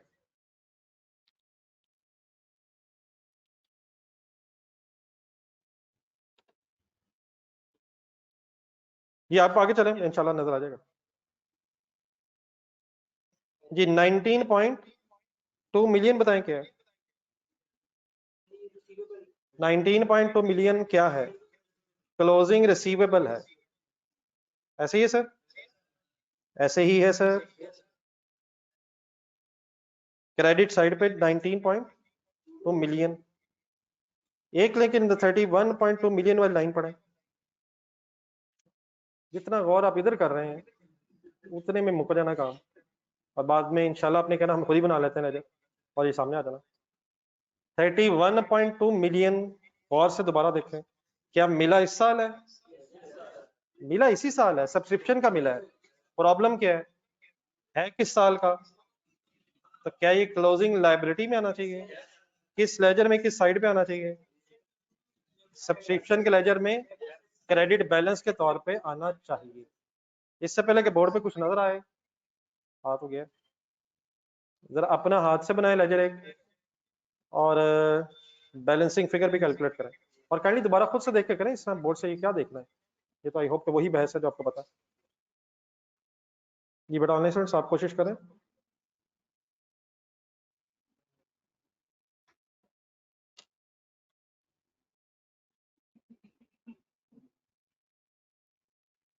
ये वो एक पेज हो गया कॉपी।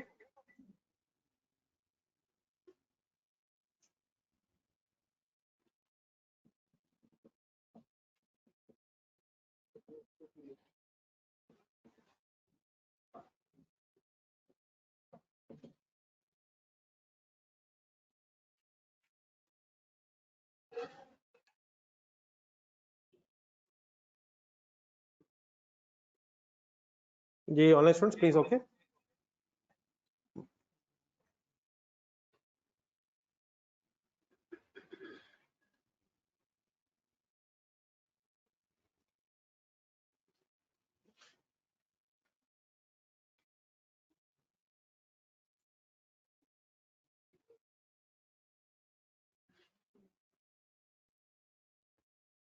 जी 31.2 मिलियंस में लिखा जी मैंने, सारा सही जगह लिखा है।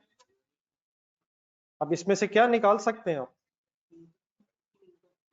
बल्कि सॉरी, एक एंट्री रहती है, एक एंट्री रहती है, राइट ऑफ वाली एंट्री नहीं करवाई आपने? आपने कर लिया? कुछ राइट ऑफ भी है, बताएं कितना? आधे मेंबर्स जिनसे रिसीवेबल था, आधा बता देंगे कैसे करूं? 24 कैसे? एंट्री बताएं।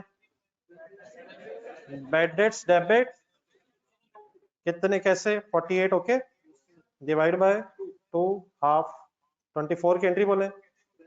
Bad debts debit, subscription account credit, sorry figure है थी, टोटल बता दें। 679.2, चेक कर लें जरा।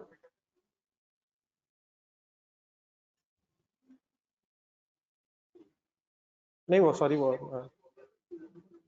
राइट ऑफ होना है जी। बैलेंसिंग फिगर बताएंगे। What is 600? अच्छा इनकम तो सारी है ना यार, अब मकसद क्या है, अलग अलग इनकम्स पता चले। सब्सक्रिप्शन इनकम डबल एंट्री हो जाए। Subscription account debit, subscription income credit कहां नजर आएगी? इनकम एंड एक्सपेंडिचर में। 26 मिलियन जो मैंने छोड़ा, क्या ये इनकम नहीं है? ये भी है, लेकिन ये कौन सी है? ये डोनेशन इनकम है। इसकी एंट्री क्या होगी? Cash debit, donation income credit. Highlight कर लेंगे जरा, ये 26 मिलियन, ये नहीं कि हम छोड़ रहे हैं, हम इसे अलग लिखने की कोशिश कर रहे हैं।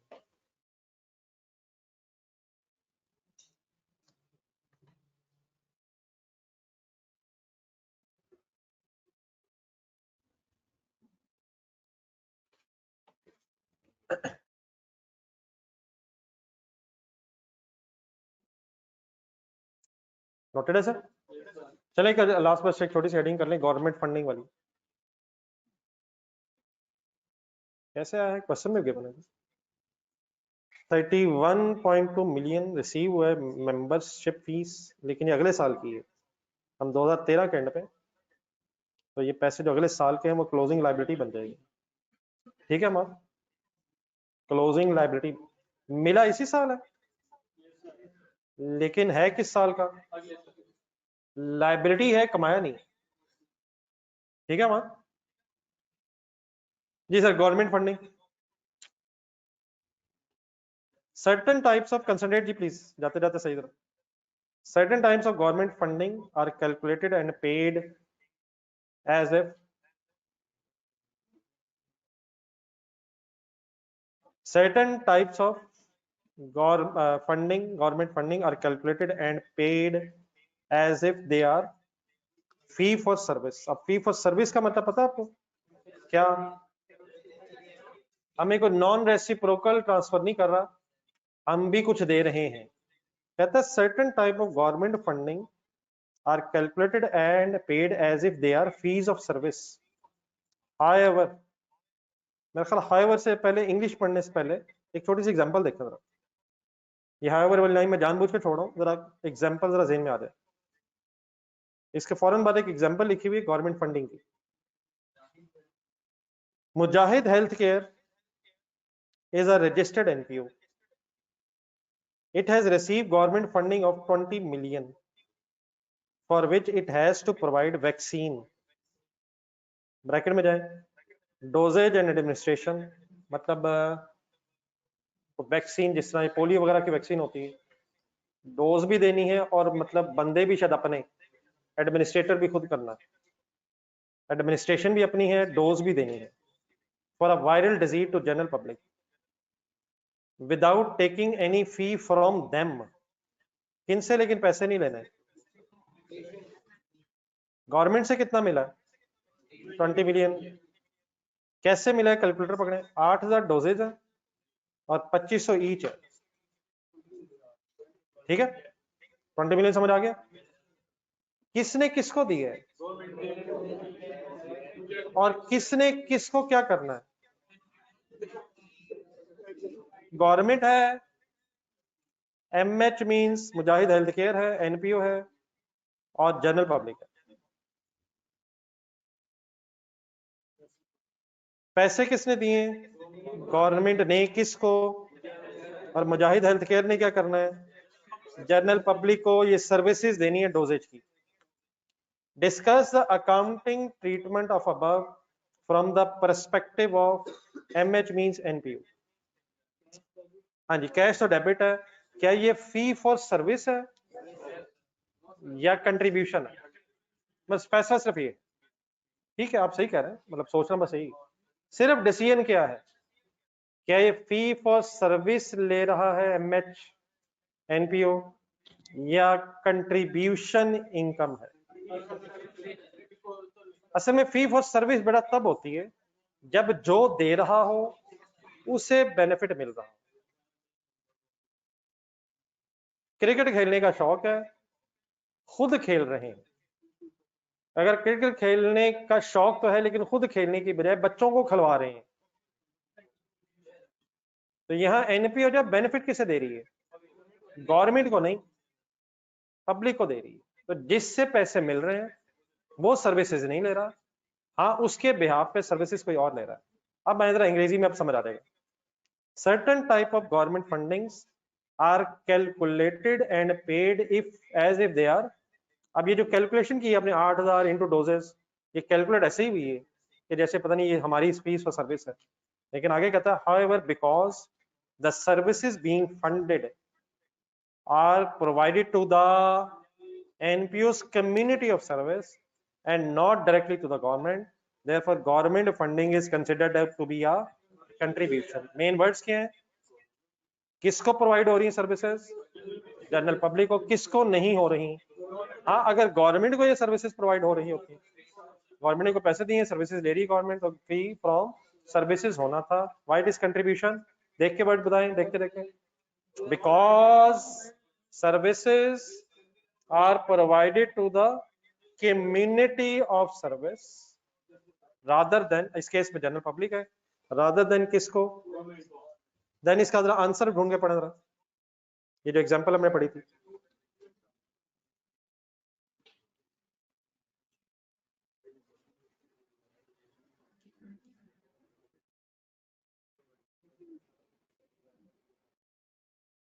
ठीक है, कंट्रीब्यूशन। तो अगली लाइन एक पढ़ने जरा bold. Further since the purpose of government funding is specified है, नहीं गवर्नमेंट ने जो पैसे दिए स्पेसिफाइड है, किस मकसद के लिए इस्तेमाल करने हैं, तो ये रिस्ट्रिक्टेड कंट्रीब्यूशन। रिस्ट्रिक्टेड क्यों है? पहला सवाल, क्या ये कंट्रीब्यूशन है? क्यों? क्योंकि गवर्नमेंट सर्विसेज नहीं ले रही। क्या कोई रिस्ट्रिक्शन है? क्या वैक्सीन प्रोवाइड करनी है? तो रिस्ट्रिक्टेड कंट्रीब्यूशन।